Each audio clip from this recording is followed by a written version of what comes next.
நாயகன் மீண்டு வர அப்படின்ற பிஜிஎம் போட்டு தான் சரியா இருக்கும். என்ன காரணம் அப்படின்னா, ரிஷப் பண்ட் இருக்கார் இல்லையா, அவர் திரும்பவும் ஐபிஎல் தொடரில் கம்பேக் கொடுக்க இருக்கிறதா தகவல்கள் வெளியாகி இருக்கு.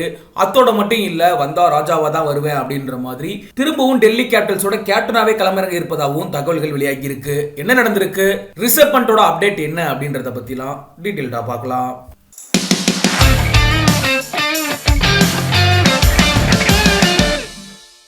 இந்திய அணியோட இளம் விக்கெட் கீப்பர் பேட்ஸ்மேனான ரிஷப் பண்டை பொறுத்தளவுக்கு கடந்த 2022 ஆண்டு டிசம்பர் மாதத்தோட இறுதியில சாலை விபத்துல சிக்கி படுகாயம் அடைஞ்சாரு. அதனை தொடர்ந்து தான் கடந்த 15 மாதங்களாவே எந்த ஒரு போட்டியிலையும் பங்கேற்காம ஓய்வு எடுத்துக்கிட்டு இருக்காரு.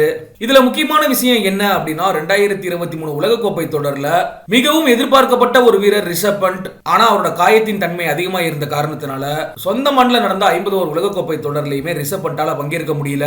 இந்த நிலையில தான் காயத்தில இருந்து கொஞ்சம் கொஞ்சமா குணமாக்கிட்டு இருந்தாரு. ரிஷப் பண்ட் எப்படா கம்பேக் கொடுப்பாரு அப்படின்ற எதிர்பார்ப்பு இந்திய ரசிகர் மத்தியில் அதிகமாவே இருந்துச்சு. இப்ப எல்லாருமே எதிர்பார்த்த ஒரு செய்தி தான் வெளியாகி இருக்கு. என்ன அப்படின்னா, ரிஷப் பண்ட் திரும்பவும் கிரிக்கெட் வாழ்க்கையில கம்பேக் கொடுக்க இருப்பதா தகவல்கள் வெளியாகி இருக்கு. அந்த வகையில எடுத்துக்கிட்டோம் அப்படின்னா, 2024 ஐபிஎல் தொடர்ல டெல்லி கேபிட்டல்ஸ் அணிக்காக ரிஷப் பண்ட் களமிறங்க போவது உறுதியாகி இருக்கு அப்படின்னு சொல்லப்படுது.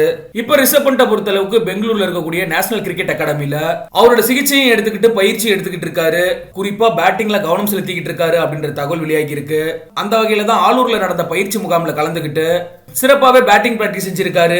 அவருக்கு எந்த தொந்தரவும் இல்ல அப்படிங்கிறதுனால நிச்சயமா 2024 ஐபிஎல் தொடர்ல விளையாடுவாரு அப்படின்ற தகவல் வெளியாகி இருக்கு.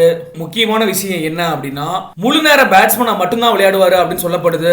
சோ விக்கெட் கீப்பிங் செய்ய மாட்டாரு, முழு நேர பேட்ஸ்மேனா மட்டும் தான் இருக்க போறாரு. அதோட மட்டும் இல்ல, டெல்லி கேபிட்டல்ஸ் அணியை வழிநடத்துவாரு அப்படின்ற தகவல் வெளியாகி இருக்கு. என்ன காரணம் அப்படின்னா, டெல்லி கேபிட்டல்ஸ் நிர்வாகத்தை பொறுத்தளவுக்கு ரிஷப் பண்ட் கேப்டன்சி மேல அதிகமா நம்பிக்கை வச்சிருக்காங்க.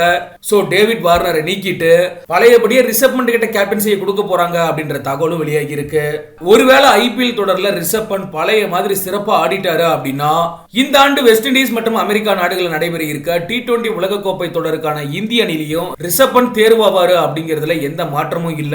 சோ எல்லாருமே அவரோட எதிர்பார்க்கிறது என்ன அப்படின்னா, ரிஷப் பண்ட் எப்ப கம்பேக் கொடுக்க போறாரு, அவரோட பெர்ஃபார்மன்ஸ் எப்படி இருக்க போகுது அப்படிங்கிறது தான். சோ நம்மளும் காத்திருப்போம்.